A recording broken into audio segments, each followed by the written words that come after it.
Alright, so oh wait, Toyota Prius wheel bearing removal fail. Not really a fail. It just popped me the whole way. I know everyone that's worked on stuff has struggled at some point in time, so I just wanted to show this video where everything went wrong that day.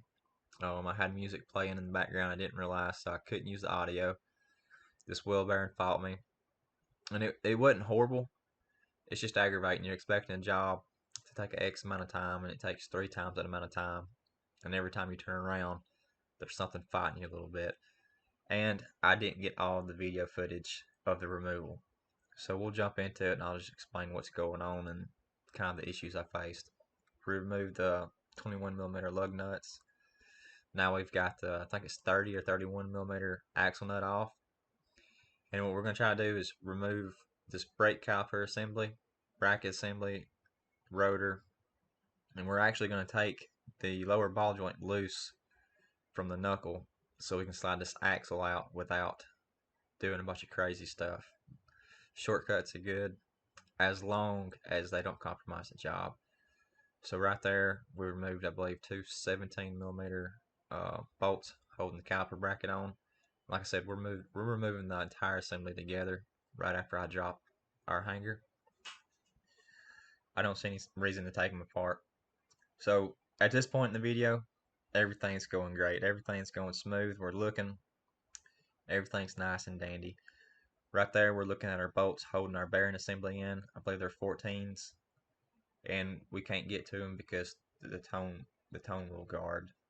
At least that's what I'm going to call it in there. So now we're taking two 17mm nuts and a 17mm bolt off the lower ball joint, and we're going to pry that down. But honestly, guys, you can just push it down. I didn't realize how much tension was going to be on it, so I just instinctively grabbed a pry bar. But later on, I'm just manhandling it, so don't be scared of it. Try pushing on it before you try prying around on everything. But we're going to get that loose. We're going to swing the knuckle out, and we're going to pull the axle out of it and just kind of let it rest off over to the side. There's no need to pull the axle for this repair. You'll lose fluid, everything else. If you don't have to do it, and it's not going to cause you any problems, don't do it. Now we're going to look at everything, and this is where the struggle starts to come in. Now right here, we're removing the tone wheel guard, I guess is what you can call it. You want to be careful removing it. Try not to damage it. Try not to damage it, if I can talk right today. And now this piece, when you get ready to put it back together, you can see how it fits on the axle there. You'll put it in the back side of the hub, put your block of wood on it, and tap it back in, and you're good to go. So don't worry about it too much. We haven't got to the good stuff yet. So now we're going to take our I believe 14mm bolts out of our bearing assembly. There those are. And I think the first thing I tried is actually getting the old bolt and running it back in the backside and trying to knock it loose. And that didn't work. Right here, I'm just double checking my bearing, making sure I'm still feeling and hearing what I heard earlier on it. Just because I know this is probably about to get interesting. So there's me putting my bolt in. We're going to try to give it some taps from the backside. Luckily, being in the south, not a horrible rust problem. And a lot of wheel bearings, you can give them a few love taps and they'll start working out and everything's fine and dandy. But this one said that ain't happening today.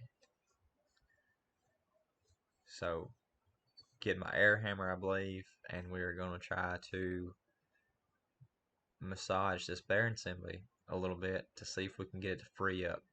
Sometimes when they're froze up, you can put the air hammer to them here and there, and it'll break that lock, and it'll allow it to start kind of moving and working. Once you get to move a little bit, usually you're in the good. That's the hardest part. But as you can see here, we tried and we tried and we tried, and no dice. Now, I don't know if on y'all's screen it's showing it, but I've lost my video. There again. Everything about this Prius has been aggravating. So hopefully on y'all's end, the video's there. If not, I really apologize for that. I will try to do better. Back to air hammering. Still air hammering. Oh, now we got the slide hammer out thinking, hey, we're going to slide hammer this bad boy off. but doesn't go that well. We actually end up pulling the bearing assembly apart, and I don't know that it hurt us, but it didn't make it any easier. So since we're about to get deep into it, that's our ABS sensor. It's held in with a 10mm bolt. We're going to go ahead and remove it for its safety, so we make sure we don't damage it with the air hammer and pushing. Always try to be cautious and preventive. Back to air hammering back and forth. I actually put it on the back side of the bearing assembly trying to air hammer out. It's just not happening. I believe at this point we've already sprayed some PB Blaster. There's some more penetrating oil.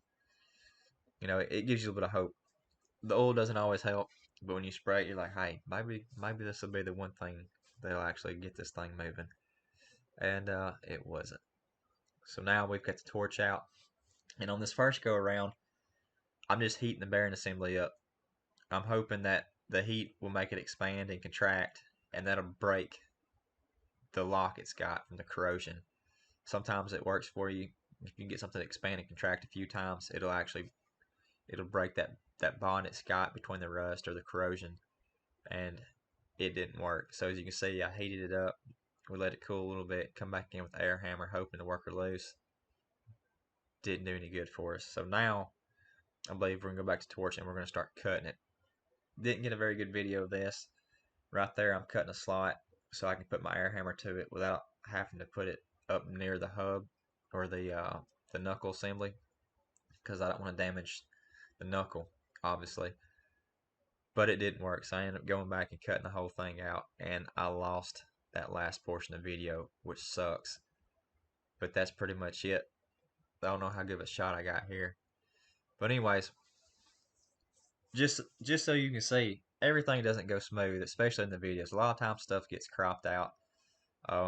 Here's one for y'all where maybe to make you feel better about some of the struggles you've had. This is real life right here. But if you've got a better way to get these Prius bearings out, let me know in the comments. If you liked this video, let me know. If you hated it, let me know. Heck, I don't care. I need to know. But if you did like it, hit that subscribe button and let me know. Thank you.